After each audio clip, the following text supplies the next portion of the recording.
of what could still become a great country. And we have some big targets on our list.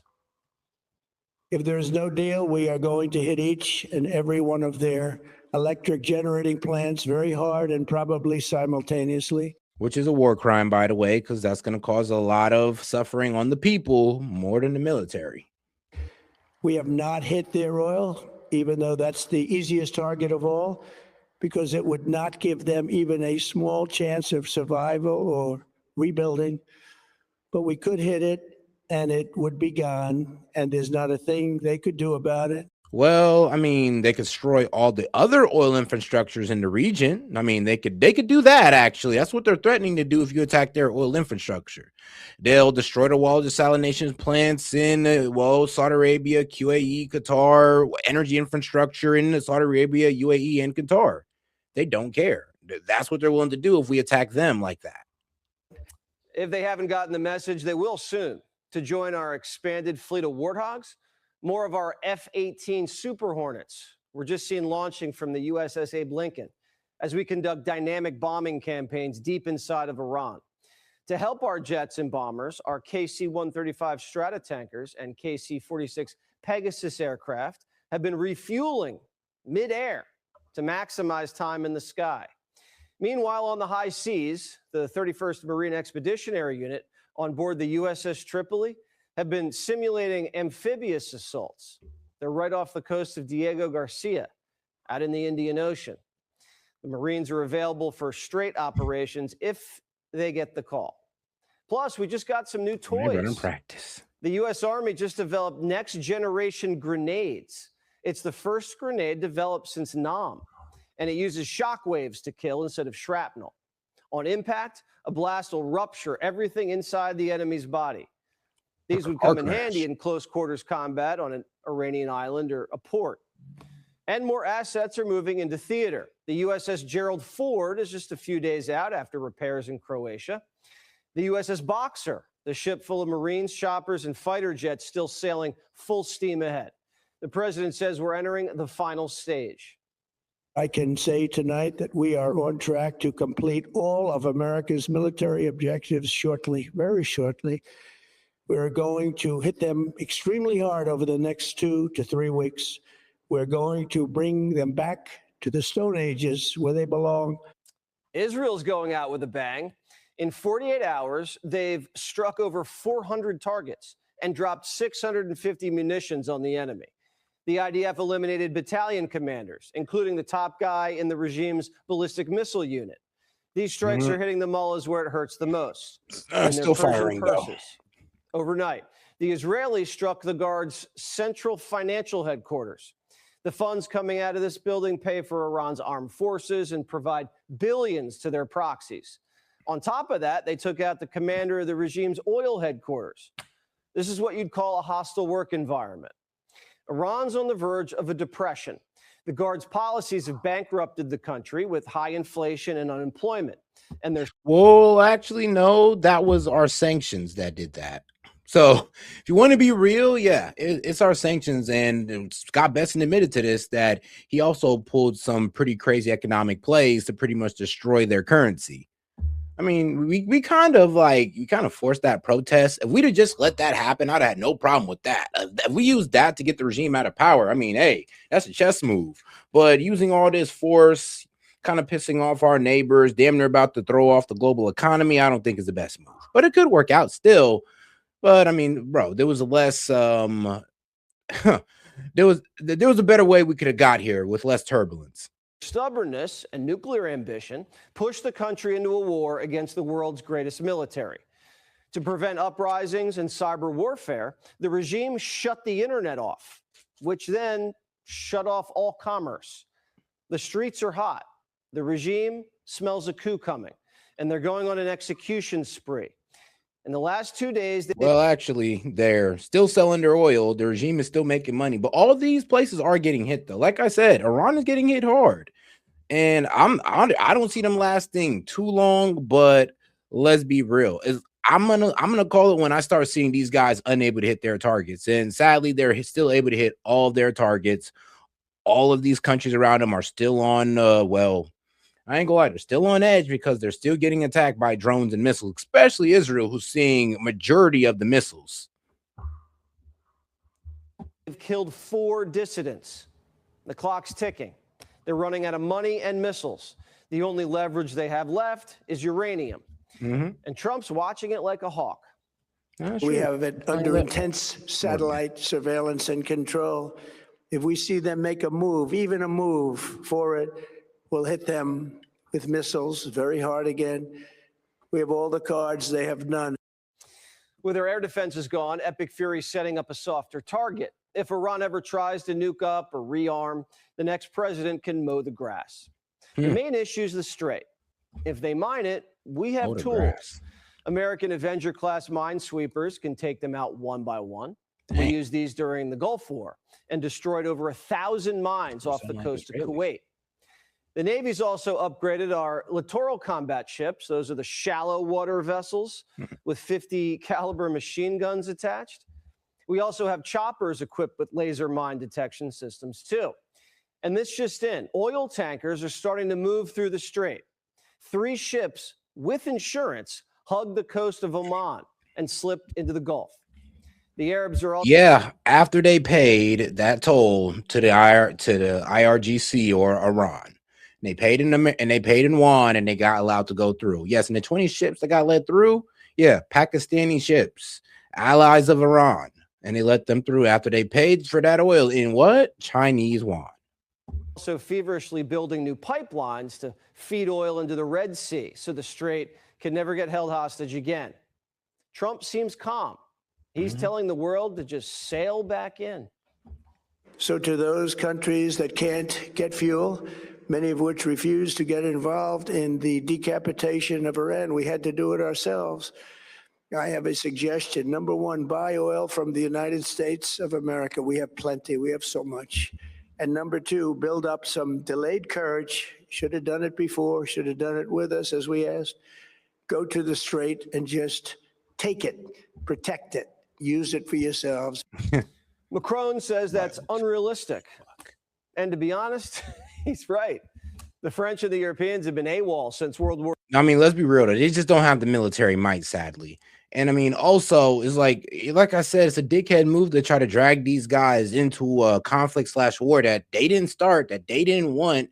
And we made the mess, but we're asking them to clean it up. I mean, come on, guys. That's kind of effed up. War II. It's America's job to control the water. We're the only country with a real navy.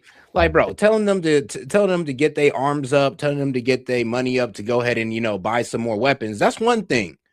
But starting a conflict and then saying, well, oh, you should have got your weapons up. You should have started buying more weapons. That's just effed up. That's just a dickhead move right there. They're out of shape. And instead of getting off the couch, they're bitter.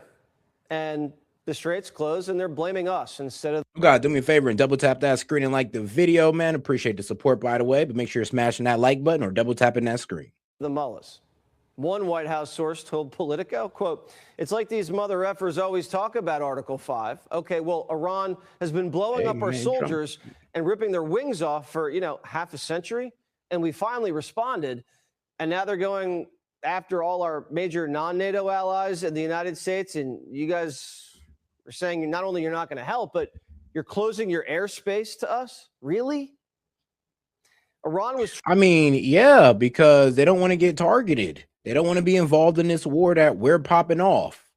And like I said, NATO was supposed to be, if somebody hits us, then yes, you guys get involved. Then if somebody hits y'all, then yes, we get involved. Not we can just drag y'all asses into a war anytime we want. And it's kind of crazy how people are playing stupid about this right now. It's like, we should all call this out as wrong. Like, no, NATO has every right to tell us to F off because that's not the agreement. The agreement isn't you can just drag us into a war. Bro, we were just getting on NATO's ass for them trying to drag us into Ukraine. Like, come on now. Transitioning into North Korea, Bill Clinton had the chance to bomb Pyongyang's nuclear. Hey, God. Oh, yeah. Shout out to my man, Cap Hunter. And then there's another Cap. And then shout out to Drum King. Hey, Drum King, I ain't seen you in a minute, man. Hey, shout out to you guys. Make sure y'all double tapping the screen. Hey, make sure to interact in the chat. Way to keep the engagement up and all that good stuff. Appreciate you guys. Nuclear reactors in the 90s, but he backed off and he sent Jimmy Carter to negotiate. They toyed around with Jimmy, and then it was too late. Surprise, surprise, North Korea got a nuke. We were treating Iran the same way. We sent cash, diplomats, love letters. Well, actually, no. The problem is with North Korea is that no, we knew they were heading towards nukes. They let it be known, and we try to isolate them from trade. We try to hit them with all the sanctions in the world, and they were still able to make a nuke through the help of the Pakistanis through secret networks. So the problem is that, yeah, we had two options. Either we put boots on the ground on North Korea, or we just let them get to that nuke, and we just hope that sanctions and isolation works, and it didn't. So now we're at the same crossroads with Iran. The problem is but here's the difference between Iran and North Korea. North Korea, they kind of was fake. I'm be real with you, they kind of did fake on their proliferation. They did fake it. They never really allowed any type of inspectors in or anything like that. We hit them with the trust me, bro. All right. Iran with the JCPOA, yeah, we actually had people on the ground reporting to us everything that was going on when it came to their nuclear capabilities. And when we got outside of that, that's when we no longer had eyes on what they were doing, well, with their nuclear capabilities at that point. We didn't have people reporting to us because Trump got out of that JCPOA. And I know as much as MAGA likes to bash it, talking about, oh, well, Obama gave them billions. Well, that was the terms.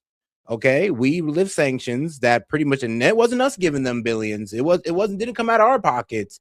It pretty much came out of the money that we froze through sanctions. So that's where the billions came from. And they got their money and they abided by the terms of the JCPOA. And when Trump got out of it in 2018, this is where they started escalating enrichment and all, and rebuilding their stockpile. Yeah, it was pretty much after we kind of killed our end of the deal. And I mean, if you want to get mad at them for that, okay. But I mean, let's be real. You can't expect somebody else to hold up their side of the deal when you're not. Sanctions went on, sanctions went off. The whole time, Iran raced toward a nuke, and their missile ranges kept growing. They can hit European capitals, and sooner or later, we'd be in range. Last night, the president said he did something that other presidents said they were going to do, but never did: prevent Iran from getting a nuke. But Democrats who knew Iran was cheating and months away from weaponization are rooting against epic fury. This was Kamala last night before Trump even spoke. Listen. Hey, everyone. So I'm not going to be able to watch the president's address tonight. But here's the thing. Because you're getting drunk? Brought America into a war that people do not want. And I bet you he's going to try and claim victory tonight. But the reality is we're watching what he does instead of listening to what he says. We're about to enter week 5. Most analysts believe this has been pure military dominance. I mean, yeah, but you guys said it was going to be short. And I mean, like I said, this is over a month now. We've been in this war. Y'all said 4 days, 2 weeks. Yeah, man, y'all told us 2 to 4 weeks before. Now y'all telling us to wait another 2 weeks. So we'll see. And this is why there is high judgment of you guys, because you've been moving the goalposts. You can't pretend like I haven't been moving the goalposts on the timeline. Let's just keep it real. This point, y'all might as well say, look, we don't know when it's going to end in the American people, and we're not just going to gaslight y'all. I know Trump telling y'all 2 weeks, 3 weeks, but we don't know, because just guess what? Last month they were telling us the same thing, and did it happen? No. So, like I said, yeah, just like Brett Cooper said, yeah, it's sweet to hear you say it, but you're gonna have to show us. CENTCOM Commander Brad Cooper says we're making undeniable progress, and enemy Navy aircraft and defense systems are non-existent. Democrats are saying 33 days in that it's a quagmire. The president says, think again. World War II lasted for 3 years, 8 months, and 25 days. The Vietnam War lasted for 19 years, 5 months, and 29 days. Iraq went on for 8 years, 8 months, and 20. Yeah, but here's the thing, Trump. You're calling out wars that have ended. That has ended. And guys, don't forget to double tap that screen, like the video. But yeah, you're calling out wars that's ended. This war is still going. So we don't know the timeline of this war yet. Until you come out here and end this war and says, yeah, oh, we're pulling all the troops back. It's all good. We got what we want. The timeline on this war is still going. So I'm sorry, but you can't compare this war, an ongoing war, to concluded wars. When you end this war, maybe on the 37th, the 40th, the 60th day, then we can make that comparison. But right now, you can't, because the war is still ongoing. 28 days. We are in this military operation so powerful, so brilliant against one of the most powerful countries for 32 days. And the country has been eviscerated and essentially is really no longer a threat. Be sure to I mean, like. dog, we was doing the same thing in Iraq and Afghanistan. We was devastating these guys, and it still lasted a long time. So I'm sorry, but you just can't hit us with that. Oh, we're just doing oh so well. But all right, guys, let's get into it. U.S. Army chief ousted mid-war as Trump ramps up strikes on Iran. All right, let's go ahead and get into it. Al Jazeera. Let's get into some, global news, international news, guys. All right, don't forget to double tap that screen and like the video, guys. Appreciate the support, by the way. But let's get more people on the conversation and let's push this channel back into the algorithm by double tapping that screen or smashing the like button. Correspondents covering all of these latest developments from Amman, Tehran, down here in for long. Doha, as well as Washington, D.C., where we'll start with Rosalind Jordan. And Ros, the Army Chief of Staff asked to step down in the middle of this war. Can you just run us through what's led to this point? Well, there's a lot of speculation in the U.S. press, particularly in the military press, about why General Randy George has been asked to resign with immediate effect when he still had about a year or so left on his current assignment, which is serving as the Chief of Staff of the U.S. Army. Mr. George, or General George, I should say, who left West Point in 1988 and worked his way up the ranks, at one point had served as a close aide to Lloyd Austin, the defense secretary during the Biden administration. And there's speculation that that might not have sat well with Pete Hegseth, the defense secretary, or Secretary of War, as he likes to call himself. There's also speculation that perhaps the Hegseth administration at the Pentagon wants to have people in place in the military who are willing to carry out the president's agenda. And that is incredibly unusual because the military is known for doing its work in a nonpartisan manner. True. That this idea that only those generals and admirals. I mean, and here's the thing. There's also been reports, and I mean, this has been verified because people in the militaries came out and complained about their commanders pretty much trying to make this a religious war. This is a war of Armageddon, of the end times, pretty much talking about we about to bring back Jesus with this war. Crazy stuff. And they're telling this to some of our military men, and it's kind of crazy. And also, isn't it kind of wild how anybody in the Trump administration who's anti-war is now left out of the briefings? You know, that's honestly it's kind of wild because what was it? Joe Kent, Tulsi Gabbard at the time was left out of those briefings. And if you're pretty much telling me you're going to leave the most educated people on the topic out of the room, then no wonder we're in this conflict. No wonder, because you didn't get a very informed decision. I mean, you left out the head of counterterrorism on the decision of going to war with Iran, really? And people just accept that, by the way, which is crazy. Who believe in a particular political agenda should have these posts is one of the things that is raising criticism here in Washington. At the same time, the president posted video of a civilian bridge being blown up. Is this the intensification that Donald Trump had been threatening? And are we going to see more of this?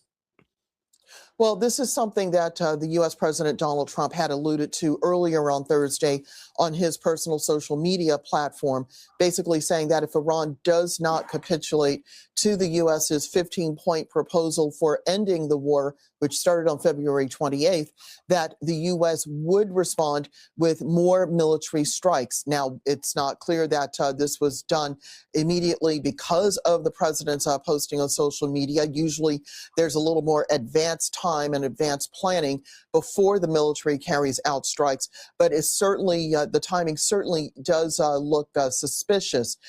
Critics also are suggesting that even though the U.S. alleges that this bridge was being used to transport material to build drones, which the Iranian military has been using against targets in the Middle East, both at U.S. targets and regional targets, there are criticisms that this was primarily a civilian bridge, and the Trump administration could be opening itself up to allegations of having committed a war crime. I mean, yeah, because it's a city, bro. It's just a city bridge leading out to get to another city. Mainly is going to be used by civilians. And the fact that they're pretty much saying, well, the IRGC uses as well. I mean, I'm gonna be honest with you, that's not a really good argument, because the argument is supposed to be that is it used mainly for IRGC purposes, mainly for military purposes, or is it mainly used for civilian purposes? And if it's in between, maybe sure you can have that argument, but this is mainly used for civilian purposes. And they blew it up just because, well, the IRGC uses it a couple times. Like, I'm gonna be honest with you, what makes it a war crime is the fact that it's mainly used by civilians. Even if the IRGC use it, it's a way out of the town. It's going to be used for transportation and also logistics as well. So yes, it's going to have effect on the civilians economically as well. And they're already going through it enough economically. So this is going to be seen. I'm gonna be real with you. Most people are going to see this as a war crime, but of course we're going to pass this off as, oh, well, the IRGC uses it. Yeah, but so do citizens. And that's going to be the argument they're going to have to argue against. Thank you so much, Rosalind Jordan, for us in Washington, D.C. We're going to bring in Mohammed Val into... Oh, God, do me a favor and double tap that screen and like the video, guys. Appreciate your support, but make sure we're double tapping that screen and liking the video. Iran now. Mohammed, Iranian state television. Oh, one more thing. Subscribe to the channel if you haven't already, guys. Make sure to go ahead and hit that icon up there by S.E.T Media Reacts and go ahead and subscribe to the channel. Is saying the attack on the bridge consisted of a double tap strike. Can you just run us through what they're saying happened to the emergency crews that were responding to the first strike? Yeah, they're saying that that double tap is a cause of the high number of people killed and injured, because after the first strike, rescue workers rushed to the scene to help those who were wounded or killed, to dig up the killed people from under the rubble. And that's when, after a brief interval, a second strike happened, and that was the reason why many people were killed. This bridge is a civilian facility. I mean, if you listen to guys like Osmond Gold, he'll tell you it's okay to blow up medics, which he literally said, by the way. That man literally sat there on his stream and said, what you mean you could blow up medics? What you mean they might help out give him medical care to the IRGC? You could blow them up. I was like, hey, yo. So some guys should just set up geopolitics. Like, yo. Still under construction, by the way. And it was Nature Day here in Iran today. That's when people go out for picnic and for gatherings in nature. And some families also were there for that reason, were there around the bridge. That's why many people were killed among civilians.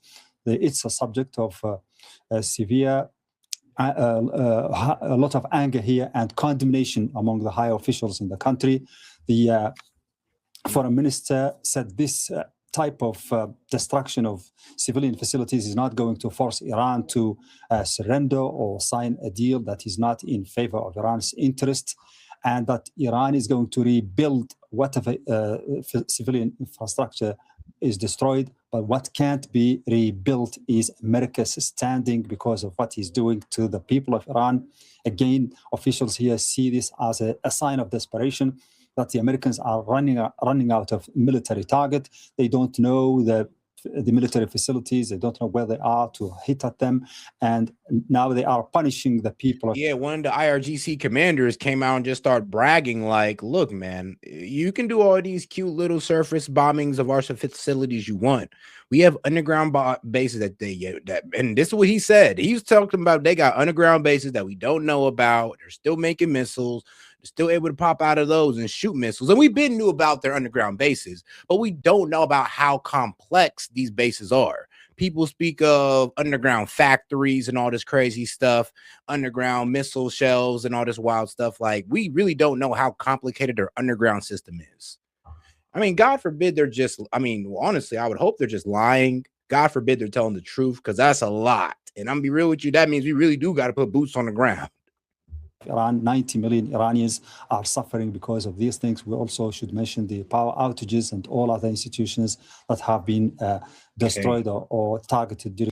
Man, shout out to my man Chase, bro. Hey, appreciate you for tuning in, bro. Oh, and I know, bro, they do me dirty, but don't worry. Eventually, I'm going to get out of it. You can help me get out of the shadow band by double tapping that screen and liking the video, smashing the like button, and, hyping up any clips that you see of mine. If you see a clip, hype it up.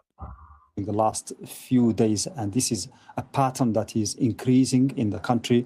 As they say, this is because the Americans are now turning into veering towards a new approach towards this war, and it is a punishment of the people of Iran. Okay, I want to bring in Victoria Gatenby, who's standing by for us in Doha. And Victoria, the IRGC is talking about targeting IT centres as well as bridges. And the guy you just heard from, he's actually in Tehran, and Tehran, Iran, and she's actually in Doha, Qatar, like however they say it. In a number of Gulf countries as retaliation. Can you just run us through exactly what they're saying? Yeah, that's right. So Iranian media reporting that the IRGC plan to expand and extend their attacks both on infrastructure and American IT companies. Now, in terms of infrastructure, Iranian media have published a list in the last 24 hours of what it says is 10 strategic bridges that are now, it says, prime targets because of that bridge that was blown up in Iran. Those include the Sheikh Jabba Causeway, one of the world's longest causeways in Kuwait City, King Fahd Causeway, which links Bahrain and Saudi Arabia across the Gulf, and also Sheikh Zayed Bridge, which links the island of Abu Dhabi to the mainland. So really strategically important bridges across this region that the Iranians now say are legitimate targets because of what happened on Thursday in Iran. Now, in terms of American IT companies that are now, and more on those generals that were fired. Now, for what I'm hearing and what I'm reading out right now is that it says that they were against the ground invasion in Iran. So pretty much they looked at it and they said, yeah, we're not committing to this. So they got fired. And it was a General Randy George, Army Chief of Staff, General Dave Honey, Training Command. And then let's see here, General William Green Jr., which is Army Cat Planes. You know what? I'm gonna have to get gaming for that one to break some of these down. But these are the three generals that were fired because allegedly they were not against the ground. They were against the ground invasion in Iran. I mean, apparently they were all the way supporting this until they said boots on the ground. They're like, oh, hold on, boots on the ground. Whoa, bro. Like airstrikes is one thing, but boots on the ground in Iran, though, that's a completely different ball game, man. I don't think that's a game we want to play. I think we want to just keep it in the air while we have air dominance, because one thing we don't have on Iran is ground dominance. We don't want to get into a Vietnam type of situation. Y'all can sit there and say, oh, but the Marines. I mean, yes, they're cold. But they're not invaluable. They're not unstoppable. You shoot a Marine, they still die like everybody else. You blow them up, they still die like everybody else. But trust me, they're going to take out a lot more of them than they take out of ours. The problem is they got a whole lot more than we got of ours. A whole lot more men. IRGC, million-man army, plus more. Based here in the GCC. It says it will be extending its attacks to those as well. We are getting conflicting reports, though, about how successful some of the attacks that the IRGC claimed to have made have actually been. It has said that it targeted on Thursday an Oracle data center in Dubai. Now, that has been flatly denied by Dubai's media office, which says that those claims are fabricated and false. But the IRGC have also said that they targeted a Amazon cloud facility in Bahrain. Now, there was, according to Bahrain's Interior Ministry, a missile attack on an Amazon facility on Wednesday that caused a fire, which... Oh, yeah, guys, if you definitely can, guys, make sure to follow me on Rumble as well. Go somewhere where, you don't got to worry about...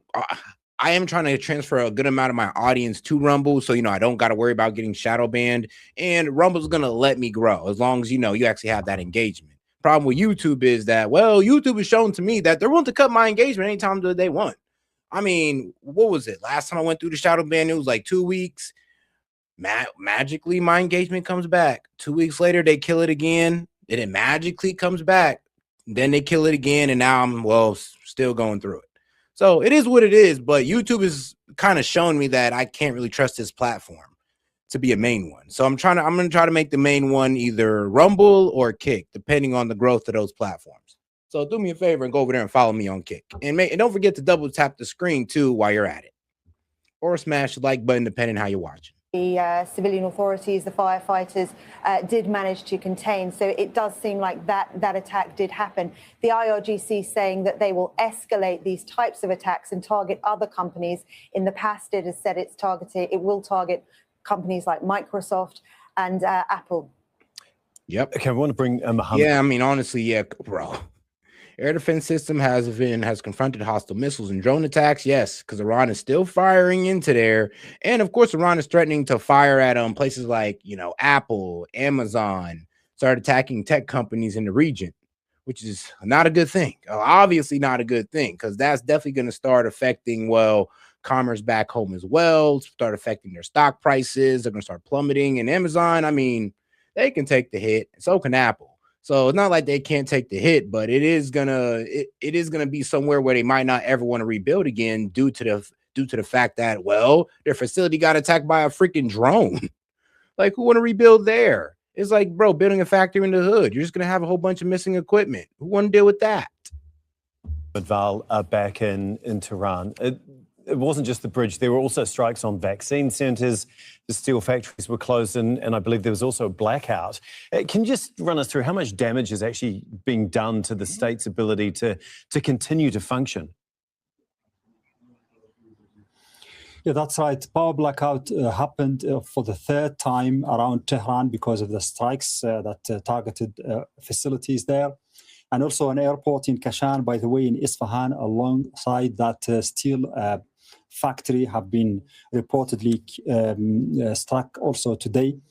But the most outstanding one among these is the Pasteur medical factory that produces vaccines for diseases, including COVID vaccine and others. It's been around for 100 years, and it has been crucial and beneficial for the public here in Iran, for the civilians, for the health of the people. And that's why the Iranians are very angry, particularly among the leaders. They condemned this. The Ministry of Foreign Affairs condemned it as an act of desperation again by the Americans. Now they are targeting civilian facilities instead of military, because they don't know where to strike, and they don't care if the people here suffer because of that. But at the same time, they say that this is not going to dent the resolve of the Iranians and their capability to defend the country. And most of all, above all, it's not going to force them to go and sign a deal that is. Yo, shout out to the lunatic libertarian. He says all centralized systems are failed, shadow banned. I mean, I know, right, bro? I know. Like, and guys, if you want to know what a real shadow ban looks like, I can honestly show you, but it's gonna make you a little bit sick to your stomach. And the problem is, though, I want people to go in and try. If you want to try YouTube and do that, bro, go ahead, because my results is not gonna be yours. You might most likely have better results than me. So please, if this is what you want to do, go for it. Go all out. Don't let my experience deter you. But if you're gonna be speaking on what I'm speaking, bro, you better be strong enough to handle what could happen. And like I said, it's why you don't see me over here crashing out about it, because it's like I understood what could happen. But you know what? Just for the viewers, let me show you what a shadow ban looks like, because it's tough, but it's real. So let's go here.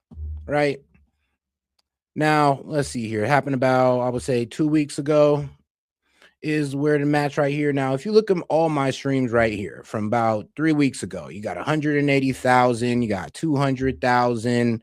Did my man Drip Show, got that about 4,000. Day 10, yeah, 190,000. You see that, right? Now, after this mysterious week, right around here, this is where the shadow ban begins. You see 65,000. I did a short show. Usually when I do the longer ones, it'd be a lot longer. You'll see as I do longer shows, it's 165,000. And then as you see, boom. So from day 14, day 15 to day 17, because I took a day off, boom, only 100K views. Boom, only 2K. So I was going from basically 100K alive, 100K alive, to basically 2K views now alive. Which I'm still grateful that I'm getting anything, to be quite honest. I'm still grateful. I can work with that. I could build off that. Even if it's like this forever, I can make it work. But I'm just telling you right now, this is what it is. And this is what could happen if you want to take the route of doing politics. And I know there's a lot of people went through this and they've kind of just switched up their content. They kind of bowed out, but I'm not going to take that route. I'm still here in it for the long run. But this is what could happen. It's all possible. But all right, though, let's go ahead and get back to the show. And shout out to my man, Lunatic Libertarian. Sorry I had to take that little detour for you guys, but to show you how it is. To fire missiles towards Israel. A ballistic missile hit. But yeah, let's get into the other side. Iran attacks on Israel. Missile lands in Bataya, Tavika, creating a large crater. And this is what I said when they said, oh, they've decimated 90%. I mean, they're still firing missiles at our allies. Still hitting them, by the way, too. Iran continues to fire missiles towards Israel. A ballistic missile hit Petah Tikva in central Israel on Thursday evening, bypassing air defense systems. It landed between a residential neighborhood and the city's industrial zone, causing a large crater. The shockwave damaged nearby buildings. Neda Ibrahim is live for us in Ramallah in the occupied West Bank. Neda, give us an update on what's been happening in Israel overnight and into this morning. Well, the most of the pressure that has been coming into Israel was targeted and focused from the side of Hezbollah, firing rockets and drones into northern Israel mostly. As you mentioned there, this Iranian missile has caused damage in the areas of greater Tel Aviv, caused panic, a large crater, but also severe damage to properties and buildings. But when we talk about the intensity, since then it has kind of subdued. And now we are looking at the pressure that Hezbollah keeps putting on the northern Israeli front. We are also talking about the... And here's a problem that's going on in Israel. They're being attacked from the north by Hezbollah and Iran, and by the south by Yemen, because all of a sudden these guys over there in Yemen, bro, they just want to pop off and be like, oh, we want to join the fight too. Now they're over here sending semi-hypersonic missiles, by the way. I know, semi-hypersonic missiles. Who'd have knew Yemen would have had that? But apparently all these Middle Eastern countries are starting to pull out the good stuff. So yes, Yemen breaks out a semi-hypersonic missile and gets through Israel's Iron Dome and is able now to attack southern Israel, while northern Israel is getting pummeled by Iran and Hezbollah. And then, of course, Israel's, of course, returning major fire into Iran, decimating them aerial superiority. And then, of course, they're doing the same thing with Hezbollah by trying to cut them off from southern Lebanon, by blowing up that bridge, by displacing about 1 million Lebanese people, because they're going for the greater Israel. God damn it. You know what? I ain't gonna lie. It's probably one of the reasons why I'm shadow banned. We're going to move past that. Just hear the information that I'm telling you. And don't forget to double tap that screen.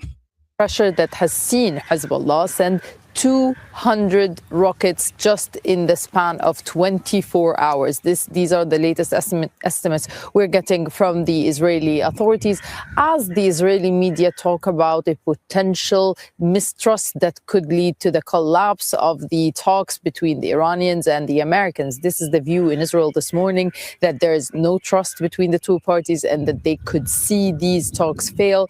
That's, of course, something that Israel welcomes, that Israel has been looking for, because they keep saying that, yes, they've targeted main infrastructure in Iran, but they still say that there's more to be done. There's more when it comes to the regime's capabilities. But I know that's when they said, when they leveled 50% of Gaza, there's like, well, there's still more military objectives to achieve. Even though we've killed more civilians than Hamas, we still need more. And then they leveled 70%. Then they were like, okay, we're done. Well, after Donald Trump got away and said, no, we need to get you guys to a ceasefire. And then these guys break the ceasefire twice during that time. So I'm gonna be real with you. I mean, at the end of this whole Gaza situation, when they dug it all up and they dug up all the bodies, I mean, we're at 70,000 now. We might be looking at 100,000 dead. And they still won't call it a genocide. They still won't, even after that. Also, let's not forget that there are some American estimates that half of the missile launchers in Iran have not been targeted yet, and that means the ability to send rockets and missiles into Israel is still there. That's something that concerns Israelis, and we've heard from the Prime Minister Benjamin Netanyahu a few days ago saying that the main threat, the existential threat coming from Iran, as he calls it, has been diminished, but they could still be sending rockets and missiles into Israel. That's something that he doesn't like, that he does not serve him well in the polls. But at the same time, he's trying. Yeah, saying Iran is being diminished while they're diminishing your infrastructure is crazy. Like, they're diminishing, like they'll be done any second. Meanwhile, a rocket just flies over your head and crashes into a building. It's like, bro, what are you saying? To prepare for a scenario of a potential ceasefire, of a potential end of the war. And that's why he's telling the public that what has been done so far is really good. Nida Ibrahim reporting live for us from Ramallah in the occupied West Bank. Thank you, Nida. All right. Oh, and shout out to my man, Lunatic Libertarian, bro. Appreciate the support. Keep up the great work set. Or yeah, keep up the work set. Hey, a real one. Hey, I appreciate that, man. So are you. Shout out to all the real ones in the chat and who like the video, because only the real ones are going to like the video, who like the truth and nothing but the truth. Even if you're a Trump supporter and you don't like what I'm saying, we got to be able to sit here and call out balls and strikes. And I know a lot of us on MAGA, they don't want to call it out. I still consider myself MAGA, even though they're trying to kick me out, but fuck those guys. So I'm still MAGA. And according to me, bro, this war is not supposed to happen. This was not promised. Even though y'all want to sit here and talk about what Trump said in the 80s, before the atrocities, before all the operations in the Middle East, it's like, I'm sorry, but that's not a good argument, guys. It's really not. So can we just please stick with what we were promised instead of just trying to sit here and run excuses for Donald Trump? Because I'm getting sick of it, and it's killing me. It really is. It's like, bro, I can't be sitting here and be in support over something that has not given us any benefit whatsoever. The only benefit you could tell me is how much people we've killed. Like that benefits an average American. Like, really? But all right, though, let's get over to the next video here. People, Iran's President Masoud Pezeshkian. In a letter addressed to the American people, Iran's President Masoud Pezeshkian says the Iranian people harbor no hostility towards the American people, Europe, or neighboring countries. But attacking Iran's vital infrastructure goes beyond constituting a war crime, and such actions carry consequences that extend far beyond Iran's borders. We are covering the story across the globe this hour. And this guy's a moderate. Believe it or not, that's a moderate right there. Like, he's not a hardliner. He's a moderate. Actually, he got voted in. Yes, Iran actually votes in their presidents. But yeah, he got voted in for being a moderate, for wanting closer relationships with the West. And he's saying that. We will talk to our correspondents in the occupied West Bank, in Riyadh, Washington, D.C., and in Tehran. And that is where we will begin with Ali Hashim. Ali, Iran's President Masoud Pezeshkian wrote a letter addressing to the American people, and in it he says, attacking Iran's vital infrastructure, including energy and industrial facilities, directly targets the Iranian people. Beyond constituting a war crime, such actions carry consequences that extend far beyond Iran's borders. Is America first truly the priorities of the U.S. government today? He goes on to say, more costly and futile than ever before. And what he means by that is that, by destroying, their energy infrastructure, their water, desalination centers, they're going to do the same to the surrounding countries. And that's going to push, I'm going to be real with you, people are going to start having water wars. They're going to start fighting over fresh water if we do this. People are going to see blackouts across the Middle East if we do this, and Iran commits to start destroying infrastructure or energy infrastructure throughout the Middle East. And we're going to see the brunt of that. Because as much as Trump likes to sit here and say, oh, that doesn't affect us. Well, guess what, bro? We're still globally connected and we still buy our things overseas. So if you don't think those higher energy costs, higher oil prices going to get passed on to us as well, you're tripping. I mean, they're already eating the tariffs. Now you want them to also eat higher gas prices? Like, bro, you're tripping. For the choice between confrontation and engagement is both real and consequential. Its outcome will shape the future for generations to come. What? Okay, Ali, let's talk about this letter. But like I said, but like the video said that I was playing last night with Professor Jang, this could all be part of Trump's 5D chess plan to pretty much make everybody more reliant on American resources, aka American oil and other things that we produce in high numbers, directing those sales from the Middle East and we start picking up those sales for oil, as Trump was saying. He pretty much said it out loud, kind of what his goal was. He's like, oh, well, look, if that's the case and you don't want to open up the Strait of Hormuz, then you can just start buying your oil from us. So aka go out there and, get into it with Iran for your oil, or you can just buy from us. From the Iranian president to the American people, and just hours before the U.S. president is set to speak, what more does it say and what should we glean from it? Well, this is part of the war of narratives between the United States and Iran.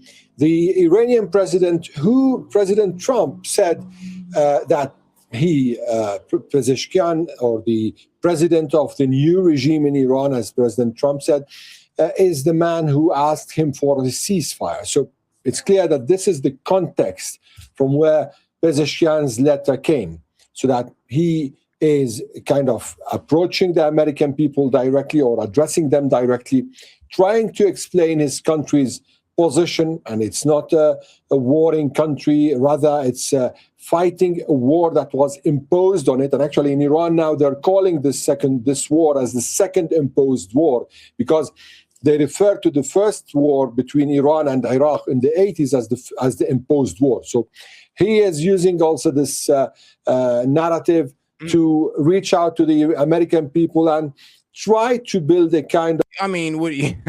I mean, kind of got a point. Like I said, we were pretty much helping Saddam gas the Iranians. Remember, the Iranians lost 500,000 in that war. Did not stop fighting, by the way. They won that war with Iraq, and they lost 500,000 doing so. Also, while being gassed with chemical weapons that, well, we gave to them. And like I said, I always got to show this to a lot of people, but yeah, CIA files proved America helped Saddam as he gassed Iran. You don't think they remember that? They remember every bit of that. It's new to us, but old to them. So that's the problem. There's always that.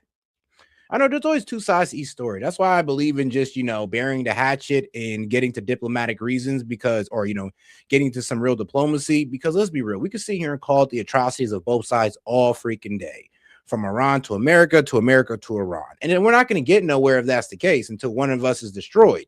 And if we don't want that, and we don't want a mutual destruction, or we don't want to just, wear ourselves out just through the destruction of Iran, then we got to reach some type of, diplomatic decision here, or some type of diplomatic conclusion here. And if not, then I guess we got to destroy Iran and throw billions and trillions of dollars into it and risk a whole bunch of our best and brightest. I guess that's just what we got to do. If you're cool with that, hey, it is what it is. I'm not, but if you're okay, I ain't judging. I'm in disagreement, but I ain't judging. Of a rift maybe between the American people and the Trump administration, by saying that